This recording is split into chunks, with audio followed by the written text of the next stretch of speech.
episode of the Chronicle of the Horse. I'm here with Guy McClean, Australian horseman, and this is his wonderful horse, Hope. Guy's going to walk us through how he takes a horse from the beginning until it can go just like this. Hope that I'm sitting on here, he's the oldest son of my stallion Nugget that we spoke about before, and he's a 13-year-old gelding, and he is my #1 bridleless horse on this team. I feel that if I can get a horse to do things without a bridle and saddle, not only is it wonderful as a performer and it gets people to look at me and think that we're impressive and we make a living around the world, but it just shows to me that this horse really believes in what we're doing. When I watch Hope in the paddock, you know, he only has to think to go up to canter and he can do it. So when I ask him to canter here, I do the same. I think about adding the energy down to his feet the same as he would.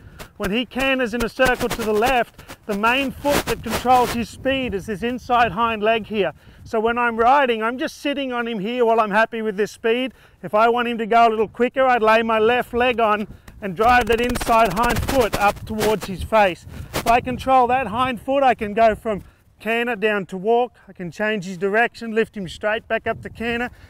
Very much like dressage and show jumping, I'll use my outside leg to control the lift from trot to canter or walk to canter as we did then, but I'll use the inside leg to speed him up. You'll notice that Hope keeps a lovely soft bend through his belly here and bends down around my leg. When I stop riding, that's his cue to stop. So how do I get to where it looks like this? I start off like everyone else does. I work my horses. I'll just show you how calm he is and relaxed, because this is the sort of stuff we do in my shows. These are Australian stock whips. They're a fantastic tool for us as horsemen in Australia. We control our cattle with this, and it's also pretty cool for getting attention. I'll also use this as a bridle. So I will get my horses going in a bridle first, and I'll do the same as everybody does. When I pick up on the inside rein, I want them to bend around my inside leg.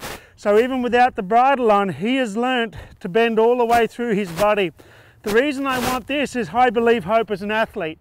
All athletes can reach down and touch their toes. They can put their arms behind their back and stretch. So I'm saying to Hope, stretch and give me your body the same as you would naturally. If he was all stiff and too straight, I wouldn't be able to get the kind of movement I do. He's the only horse I have in the world that does this, but I can take him, pick him up and ride him as though I have a bridle on him, by getting him to drive his inside hind foot deep, lift his belly up in the air and to lower his head. So I think very much about the mechanics of the horse, how he has to move to do certain things. To stop, he's got to stop both feet. To turn, he's got to move his shoulders. So I'm always thinking about where his feet are. I can feel where this inside hind leg is at all times. So as it lifts off the ground, I can say speed it up. As it lifts off the ground, I can say slow it down. And I'm always thinking about where his legs are so that I can control them. He needs to be able to do these things at such a high level that I can pick him up here, take him to the bridle just like I would with a bridle in his mouth. And when I'm riding in a bridle, I'm always thinking about riding without, so you'll notice my hands don't move very much, because if I want to ride him with totally nothing, I can't be pulling on his head. And I want you to watch when I stop that it's my body that stops him. So I have to have him stop off the rein alone. I have to have him stop with no rein. I can take my feet off and bring him back, and everything is focus. You'll notice that we sit here and I'm looking at you. Hope has both ears out the side and he's saying, I'm not going anywhere until you give me the cue.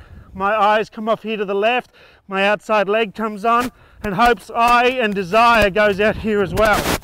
Something I want you to know with him, he was very difficult in the beginning. He used to look left and right, he used to glance up at me and get really worried.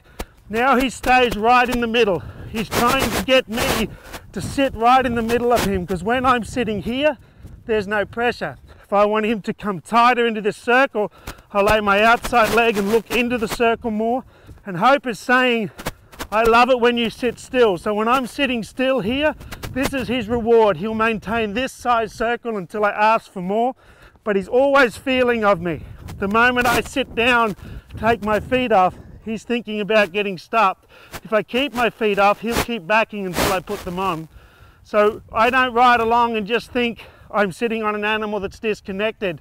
When I ride Hope, I become stronger, I become faster and I become braver because we join as one. So when I'm riding, here's now my legs. If I wanted to move my feet, I would look in the position I want to go and I'd tell them to go at the speed I want. So the reason I go from walk straight to canter is because it feels better. So I lay my outside leg on, lift him straight up to canter, and the moment he hits the speed I want, I stop talking to him with my body. So you'll notice that my shoulders are a little bit more further forward than most dressage riders. That's because he works so much off my body position, and my shoulders are forward to tell him, catch my shoulders with your body. So he's always moving forward to get underneath me. Watch what happens when I draw my shoulders back. He's moving back to get underneath me. So if I'm rocked slightly forward, he's trying to catch my shoulders here. If I rock slightly back, he's trying to catch my shoulders there. If I look across here, he tries to catch my body, and he's trying to stay dead set underneath me. When you get on a young horse first time, he's trying to get out from underneath you. If you're to the right, he wants to get left. If you're to the front, he wants to get behind. So he doesn't want a predator on him. Hope knows that it's a privilege to carry me, and he tries to keep me centered right here. So while I sit up dead straight, Hope says that's where you belong and stay dead still. The moment I rock my body forward, he tries to get underneath it again. So it's all about keeping him as centered as possible. And everything's about where I look with my eyes, but also with my shoulders. And let me show you that. I can sit up here and glance my eyes all around the place, but if I move my body, I want him to move too. So if I had two reins and a bridle on him now, I'd say to him, stay between my hands and my legs. I want you to bend your neck, but I want your body to stay straight, and I want your shoulders to move when my shoulders move. So if I'm working a cow, I would move my shoulders back and forth until he puts himself where I want him to. Even when I work on a high level move like this, I'm going to look at the ground, and I want him to look at the ground. I'm going to get him to pick up both front feet and commit his shoulders. So everything is saying to him, Hope, I see you as brilliant. You are already perfect in my eyes. Everything you can do is what I want from you. But I'm going to show you that I can control that as well. So when we first start working young horses, it's very foreign for them to carry us and do all these things. But all I'm saying is, I see you as perfect. I just want you to share that with me. This horse was terribly worried in the beginning. Now he says, I believe in you. Let's go to the world together. He started off as a little bush colt, all upside down in his neck, had no shape. Now he travels around the world as my number one, all because I believe in him and because he believes in me. Not only is he a super horse, but he's by far the biggest and best dog I've ever had. And you know, riding him like this now, I mean, I haven't ridden him probably more than 10 times this last year. I have a young gelding now called Aussie that I ride bridleless and saddleless. Hope's 13, and I keep pressure off of him because I want him to ride until he's 20 or 30 if I can.